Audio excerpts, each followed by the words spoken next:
બોડેલી લાઈવમાં આપનું સ્વાગત છે। નસવાડી પંથકમાં હાહાકાર મચાવનારો એક દીપડો જે અસંખ્ય પશુઓનું મારણ કર્યું હતું તેને ઝડપી પાડવામાં આવ્યો છે, પાંજરે પૂરી દેવામાં આવ્યો છે। આકોના પાસેથી આ દીપડો પાંજરે પુરાયો છે। આકોના ગામની સીમમાં ખેતરમાં રહેતા આદિવાસી પરિવારના ખેતરમાં વાછરડી અને પાડીને ફાડી ખાધા હતા। આ દીપડાએ ગરીબ આદિવાસી પરિવારના ખેતરમાં આવેલા ઘરમાંથી વાછરડીને પાડીને ફાડી ખાધા હતા। નસવાડીની સમીપ નસવાડી ટાઉનની લગોલગ આકોના આવેલું છે ને ત્યાં જ આ દીપડો પહોંચી ગયો હતો, જેને લીધે રહેણાંક વિસ્તારમાં આ દીપડાની અવર જવરને લીધે લોકોમાં ફફડાટ પણ ફેલાયો હતો। છેવટે દીપડો ઝડપી પાડવામાં આવ્યો છે।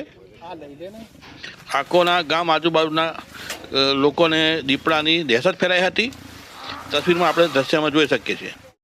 નસવાડી રેન્જમાં આજ રોજ દીપડો પાંજરે પુરાયો છે, જે છેલ્લા ઘણા દિવસથી અકોના છે, પાયાકુઈ છે જેવા વિસ્તારોમાં, ગામડાઓમાં ઘણા દિવસથી 4-5 પશુઓના મારણ કર્યા હતા, જેને પકડવા માટે છેલ્લા 10 દિવસથી અમે સતત પ્રયત્ન કરી રહ્યા હતા। અને જે આજરોજ અકોના ગામે પાંજરામાં આજે દીપડો પુરાયો હતો, જેને આજે અમે પકડી અને નસવાડી રેન્જ ખાતે લઈ આવવામાં આવેલ છે।